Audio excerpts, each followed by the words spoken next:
The purpose of Wealth Talk is to educate, inform, and hopefully entertain you on the subject of building your wealth. Wealth Builders recommends you should always take independent financial, tax, or legal advice before making any decisions around your finances.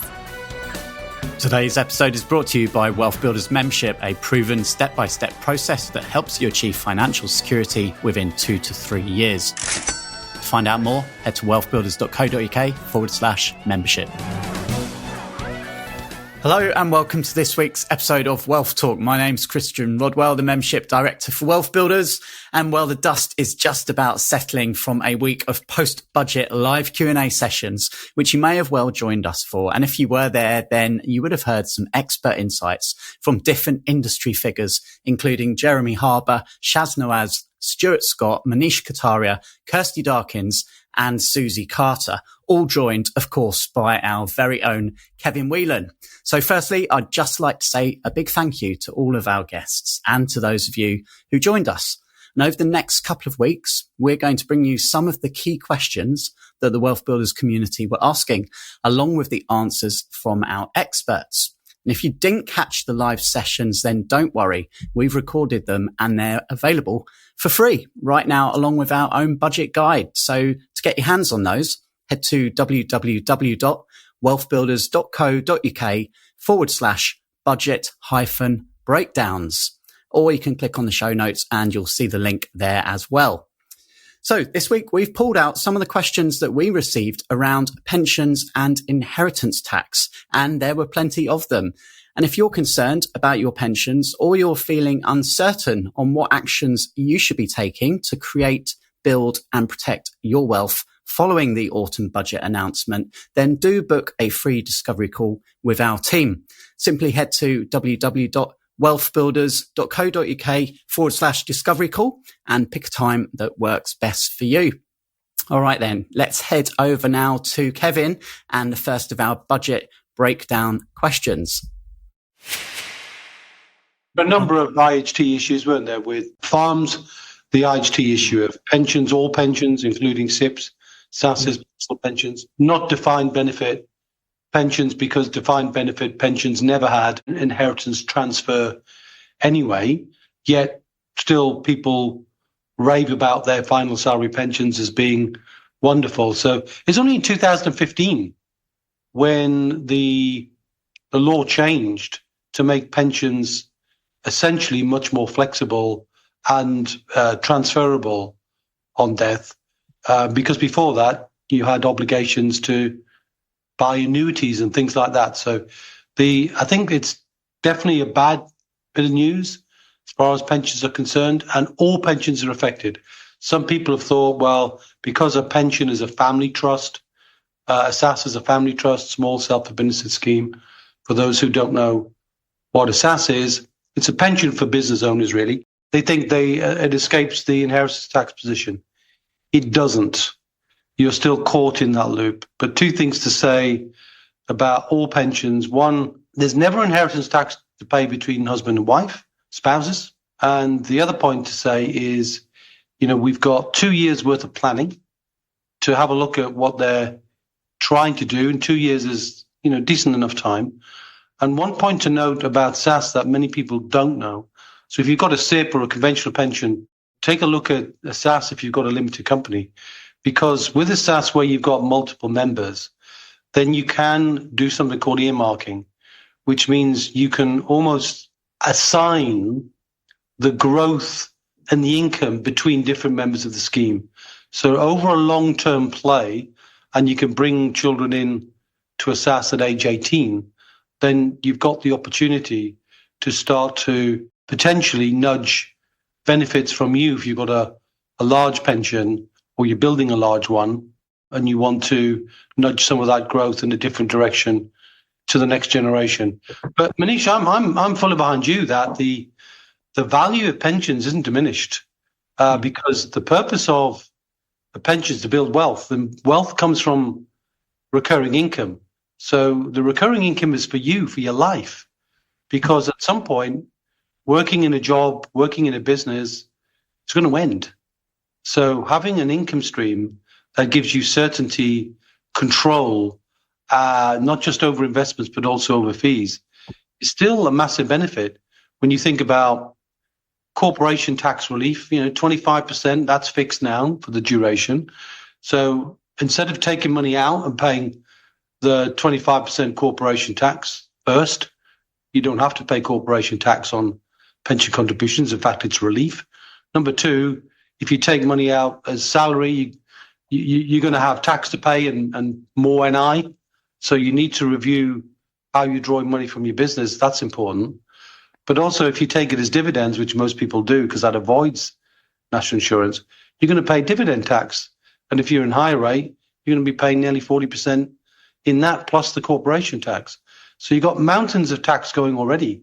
If you take money and put it into a pension scheme, a SIPP or a SAS, then you're not having to pay that dividend tax. And with SAS, you get access to the money. You can lend some of that money back to your company, which means you can build wealth with it. So you're building wealth pre-tax instead of post-tax. And I don't think there's anything wrong with that. So while I'm devastated, I am genuinely. You can see that I've talked about legacy long enough.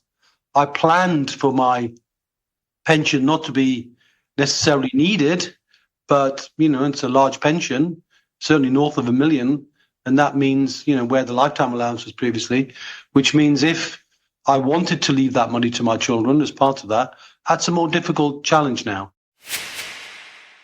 If you're a property owner, you're probably an investor, you're probably a SAS owner, or you might be a SAS owner, or certainly might have a pension. So all of these things will overlay. I'm going to field a question which has come in about large pensions and IHT. Well, I was not happy about that one, Shaz, I have to say. So the fact that historically pensions have always been a super tax efficient vehicle at many levels, and they still are to a certain degree. Corporation tax relief or personal income tax relief, so that's great. Secondly, no capital gains tax on any growth, that's great. 25% tax-free cash, that's great. Marginal income tax when you draw money out, acceptable. But it's always been for the money purchase pots, people taking the risk, if you like, rather than the final salary pots. So those taking the risk always had that option of this being a next generation plan as well as an income plan. And of course, Rachel Reeves has said two things really that I don't like very much, just in terms of what was said. Number one, business owners, suck it up, just make less profit. You'll deal with the NI problem. And as far as the pension is concerned, we've just closed a loophole we didn't like. Well, whenever you close a loophole, whenever people have been promised something, which was tax relief, we know that individuals are forced to pay into pensions through workplace pensions. So it's not a choice. You're forced to do that. The idea that you can't pass on benefits any longer to the next generation. There's never inheritance tax to pay between spouses. We know that. But the second generation, her argument, understand the argument, which is a pension is for building an income and you should use your pension entirely for the purposes of that. And look, I understand the argument, but I think the big challenge for me is people who've been planning their pensions for decades, like me. Historically, you would have like lifetime allowance, that was a tax that came in, or a potential tax anyway, said, well, look, we're going to limit pensions now to £1 million because there's not many of you with big pension pots. So we're going to limit it to £1 million and you're going to pay more tax beyond that. But if you've got more than £1 million, we'll recognise where you are now. In other words, they gave recognition to the planning that people had done. They've removed that basically and said from April 2027, you're going to be taxed on anything that's unspent on second death, basically. Or if you don't have a spouse, where there isn't an automatic, completely inheritance tax-free. So everybody's going to be affected.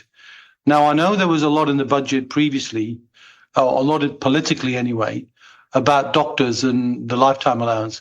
But doctors, dentists, people in the public sector have got final salary pension schemes, and those are benefit-driven pension schemes, so they're not money in a pot. So if you die, what happens in schemes like that, 50% of the income of the benefit, typically 50%, gets paid to a spouse, but there's nothing paid to children after the age of 23. So it was never an inheritance tax plan. But of course, as I said, they didn't have to take a risk, whereas those of us with money purchase pots have taken the risk.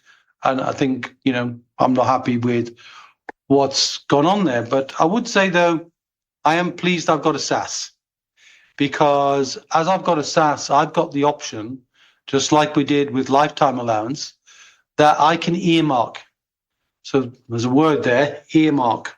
So with earmarking, it means if I've got myself, my wife, and 3 grown-up children in a SSAS, I can make a decision, as long as it's carefully and properly documented, that I would like to have the lower returning assets in my pot and make the higher returning assets into pots of my other members, which could be next generation. So there is a way that you can gradually, and I say gradually because it isn't something you can do. You can't just take your pot and say, I'm going to give that to my son or daughter. You can't do that. But you can gradually change growth. So there are some things you can do. And of course, we've got 2 years to consult on it, to do the best we can to lobby and try and influence, because I saw something today in the press that said 90% tax on pensions, because if they tax you at 40% on inheritance and then tax also the recipients if they draw money as an income, it could be a huge tax bill. I don't honestly think that will happen. I think they'll recognize that as a headline. I think there will be a focus on getting the inheritance tax, which is 40%, and not getting a double layer of taxes. Unintended consequences sometimes happen, but I think we've got 2 years to plan this. So if people like me and others lend our weight to the thinking. So if you've got some thoughts, if you've got some ideas, or if you think you're affected, and by the way, anybody in this room who's got a pension at all, and we had 700 people register for this, if you've got a pension, you're going to be affected. Can I transfer part of a SIPP into a SSAS because some part of the SIPP is tied? Well, yes, you can. So you can transfer any part of any pension, whether it's a SIPP or even a workplace pension. So if you've got a limited company and you've done some research and you think SSAS is a good fit for you, then you can even transfer your workplace pension as long as the scheme allows it. Sometimes the scheme doesn't know they allow it because nobody's ever asked them the question. So, we can help with that. But, we had one with Bank of America where we had somebody wanted to transfer just over $500,000. And they said, oh, no, we don't do that. Yeah, but they did. Because, we asked a bit more of a detailed question as to what precedent was this and why would they knowingly restrict someone's pension choices and a whole bunch of other things. But usually there's a limit, like a minimum limit, that says how much do I need to keep in this scheme for it to be open to me? So because you want to keep getting your employer contributions, of course you do. And sometimes that's like as low as 1,000. So say you've got 100,000 your workplace pension, you want to transfer that to a SSAS, you could transfer 99, leave the one in there, keep getting the contributions, and then do the very same thing the following year. One of our members had the very clever plan where he purchased a uninhabitable property because he couldn't get a mortgage on it, but directly through a loan back from his SSAS because he basically used his own bank. And then, very smart man that he is, got the local council to lend him interest-free 40 grand to bring the property up to spec. And then so the pension not only funded the property, but then when he paid himself back from the refinance, he's got a bigger pension and an extra piece of property, give or take £1,000 a month on top. So, another reason just to be aware that sometimes you can be very smart in what you're doing in combined strategies. A couple of questions I've had on SSAS. Can a one-man consultancy limited company be used to set up a SSAS? Absolutely. So basically, in order to set up a SSAS, I think you really need 4 things. You need to be willing take responsibility. You need to be a director of your own limited company. You need to have a pension or willingness to make contributions and a plan, which means you've got to be involved. The SSAS is not a innocent bystander, delegate, abdicate, hope for the best kind of a plan. It's a plan for entrepreneurs. It's for people like me, people like Shaz, people like I've seen on the room, like Bronwyn, I can see in the corner of my eye. I can see people who have taken that responsibility, grabbed that money with both hands and shaken it up. And instead of just leaving it on the stock market to go up, go down, go sideways, they've used that money to do what they want to do, not what I ask them to do, but what they want to do, and build their wealth accordingly. And yes, we're going to have to get to look at inheritance tax a bit more, but it gives you the option to grow your money in a much more effective way. So if you're a one-man person, yeah, you can. You could invite somebody else in, a spouse, a partner, business partner. You don't have to have more than one person. And it's not about learning to be a pension administrator. Sometimes people think self-administration, the word small, self-administration, I have to administer my own. No, you don't. You have to direct it in the same way as you direct your company, the same way as you direct building a property portfolio, the same way as you direct your wealth. You don't need to be an expert. You just need to know there are experts around you who can help, which is, part of the core of all of this. So as far as one more point on SSAS, and I'll come to you, Shaz, is if I've got a SIPP with Standard Life or any other company, can I move it to a SSAS? And the answer is yes, you can. And a SSAS can do anything a SIPP can do. And more often than not, if you've got a decent sized pot, you can do so more cheaply because you're not paying a percentage like you pay in a traditional pension where you're paying 1%, 2%. You're just paying fixed administration fees. So we are brokers of SSAS essentially at WealthBuilders. So we'll match the right SSAS provider to you based on your situation, how many trustees, what your plan is, and so on. It's a good question, actually. It's an interesting one. So it's about inheritance tax. And it says, if my pot has got a sum of money in it, and mostly it's in property, a commercial property, because you can't hold residential property in a SSAS. So let's say I've got a commercial property, and that's mostly what it is. And then death occurs. There's no liquidity. How am I going to pay the tax? That's the problem, right? So you've got to work out how to pay the tax, Ordinarily, you get 6 months to pay it. So you're going to have to find money to pay for it. And that's a challenge but we don't know that. We'll have to wait for the consultation period.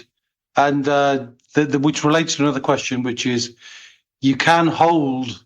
So a SSAS can hold money or it can facilitate. So if you're holding, you've got to hold commercial property. You can develop commercial to residential, or as I gave the example earlier on, with somebody who loaned money. SSAS is the only scheme that can lend money to the sponsoring employer, the company that sets it up, say your property trading company, for example, and then you can lend that money to your company, and then that company can go off and buy residential property with it. But it's not the SSAS who owns it. The SSAS has made a loan to facilitate it, then it gets paid interest, and then in the end, capital back to it. And there's some formulas and some practices you've got to follow. So can't hold residential property in your SSAS, but it can facilitate it if that's what you want to do. Manish, give us a highlight. Let's pick up the energy. Give us a highlight from the budget.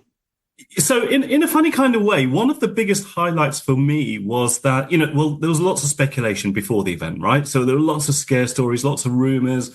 And in fact, tragically, I heard people were sort of acting on some of the rumors and the speculation. Just to give you one example, I heard people were dipping into their pensions to take advantage of their tax-free pensions in the fear that that was going to be abolished, right? The 25% was going to change. So I guess, one of the biggest highlights for me was what didn't change.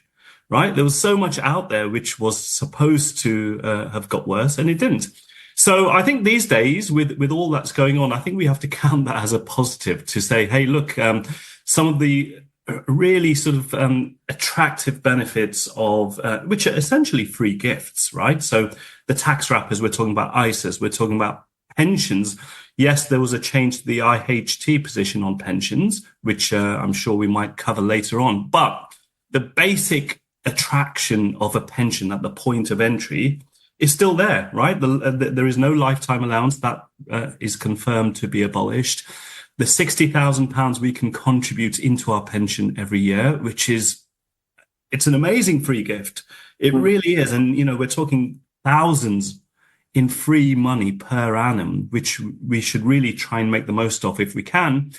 That's still there, right? So at the point of entry, pensions are still a very, very attractive vehicle. So yeah, that was my highlight, Kevin, really, the fact that all of the biggest fears didn't materialize. Yes, and many people know I have an IFA practice, and we were inundated with calls for people speculating about the tax-free cash, and many took it anyway.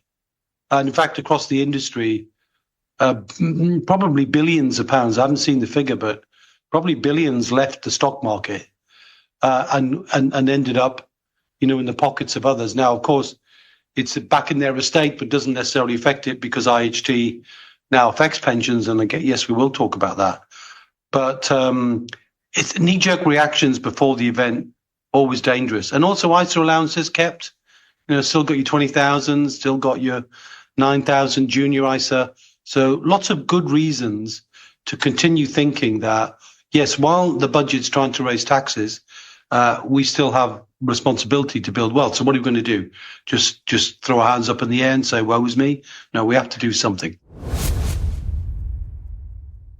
Well, I hope you enjoyed today's episode, and that was just really a taster of the full sessions that we hosted last week. And if you'd like to get access to all of those, don't forget to head to wealthbuilders.co.uk/budget-breakdowns, and you can click the link in today's show notes to get access to that, along with our Wealth Builders budget guide.